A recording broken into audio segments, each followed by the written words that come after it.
खुलुमबाय लोगोफोर मैयाथ' आङो भिडिअ होनो हायाखिसै ओमफ्राय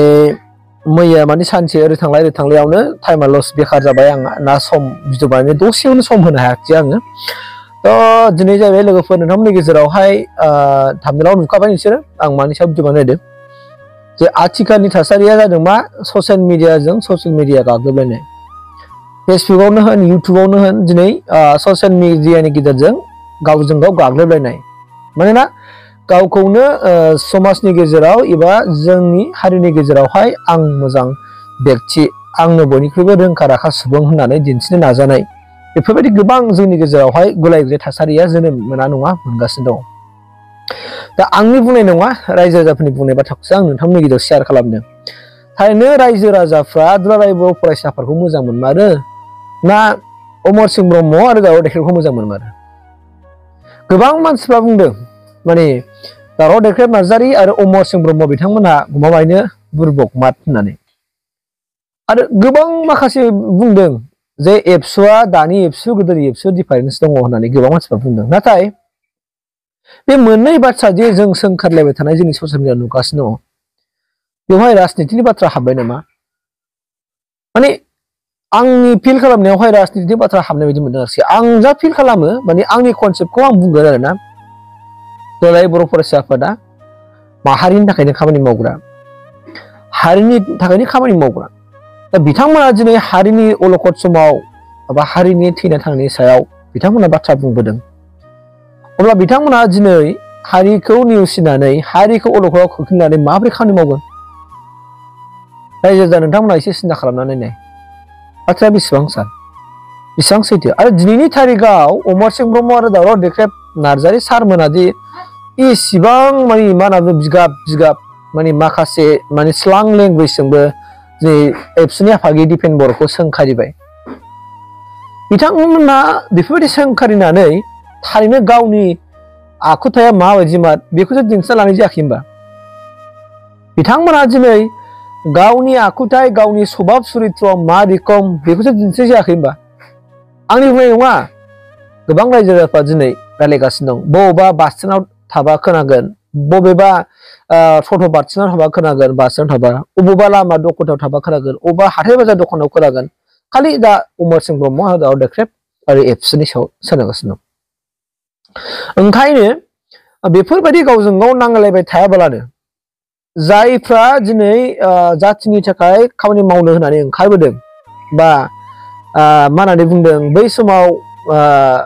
नो डाउट दिनै अमर सिंह ब्रह्म आरो दावराव देख्रेब नार्जारि सारमोनहा जुदि समाजनि थाखाय खामानि मावबोदोंमोनब्ला एबा मावबोदोंब्ला दाबो मावदो स' दिनै मानि थाखाय सोंखारिदों? मोनसे समावबो होनबाय सिमाया बारायनाय नङा बिश्वनाथ सारियालिया एबा बिश्वनाथ गहपुरा मालाबा हाबा नै 41टा गामि हाबलायबाय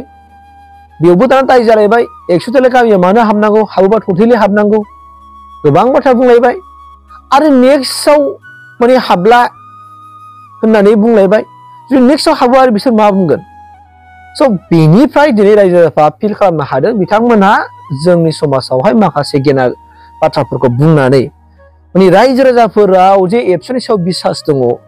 बे एबसुनि सायाव बिसासखौ बिसोरो गैया खालामनो नागिरदों होननानै गोबां रायजो राजाफ्रा बुंदों। दिनै आं बैफोरबायदि रायजो राजाफ्रा दिनै सरसा जागासिनो दङ सावरायसोगासिनो दङ दा बेखौ बाथ्राखौसो आङो दिनै खोनानानै आङो दिनै बे भिडिअखौ बानायनाय जादों। बबेबा मालाबा गारियाव गाखोगोन नों मेजिकआव गाखो बासाव गाखो विंगाराव गाखो नों गासिबो बे बाथ्राखौनो खोनागोन मा होनना बुंदों अमर सिंह ब्रह्म ओमफ्राय दावराव देख्रेब नार्जारि ओमफ्राय लोगोसे ओरै एबसु स' बेनि सायाव कनफ्लिक्टआ सोलिया नङा सोलिगासिनो दङ आरो ओंखायनो आङो आंनिफ्राय आं बेखौनो बुंनो नागिरदों नोंसोरनि गेजेरावहाय नोंसोरो जेखि जाया मानो रायजो राजाफोरजों जुदि बिसासाव थाजानो लुबैदोंब्ला नोंसोरो जुदि दिनै रिटायार पार्सन जानानै जुदि बर' हारिनि थाखाय जुदि नैबे समावबो जुदि जा सम मोननाय बे सम मोननायाव जुदि नोंसोरबो हारिनि थाखाय खामानि मावनो ओंखारदोंब्ला माव खिन्थु ससियेल मिडियायाव बिदि प्रेस मिट खालामनानै नोंसोरनि जे बेफोरबायदि दुलाराय बर' फरायसाफोरखौ बखिनाय बिटिआर सुक्तिखौ बखिनाय एबसुनि आफादगिरि दिपेन बर'खौ सोंखारिनाय बेखौ रायजो राजाफ्रा मोजां मोनाखै। थ' बेनिखायनो आंनिफ्रायबो आं नैबे बिटिआर इनफो स्टुडि इउटुब चेनेलनि गेजेरजोंबो आंबो आंनिफ्राय खावलायदों माने रायजो राजाफोर जि बुंनाय जे सावरायसोनाय जे नोंसोरनि बे बैसोआव बे नोंसोर दिनै गार्जेन जानानै जुदि नोंसोरो बेफोरबायदि बाथ्राखौ जुदि सासे गथ' गोरलैनि आखु नोंसोर दिनै दिन्थिबाय गथ' गोरलैफ्रा दिनै फेर फाथिलायनाय बायदि जेरैबायदि बाथ्राखौ बुंलायो स' बेफोरबायदि बाथ्राखौ जुदि नोंसोरो रोंखा राखा सासे मेचुर पार्सन जानानै बेफोरबायदि बाथ्राखौ बुंनायखौ रायजो राजाफ्रा लाजिनाय मोनदों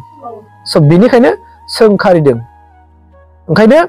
नोंसोरो जेन' अननानै बेफोरबायदि सोंखारि जाया नोंसोरो जुदि हारिनि थाखाय मावनो फैदोंमोन नैबे समाव रिटायार पार्सननि उनावबो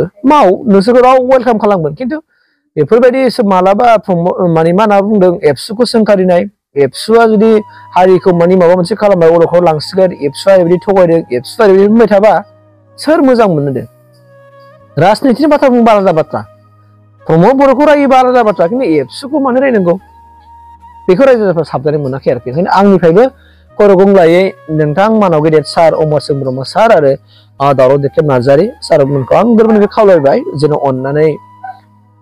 बेफोरबायदि गुलुंगुं थासारिखौ माने मावनानै दिन्थिया एबा बुङा नोंसोर जुदि मावोबा प्रेक्टिकेलि जिउआव मावनानै दिन्थियो माबा मोनसे जाफुंसारोबा बेनिफ्राय नोंसोर जाफुंसारनायनि खाथियाव प्रेस मिटफोरखौ होयो अब्ला रायजो राजाफोरा नोंसोरखौ मस्ट वेलकाम खालामगोन आरो नोंसोरनो बिबार माला गानहोगोन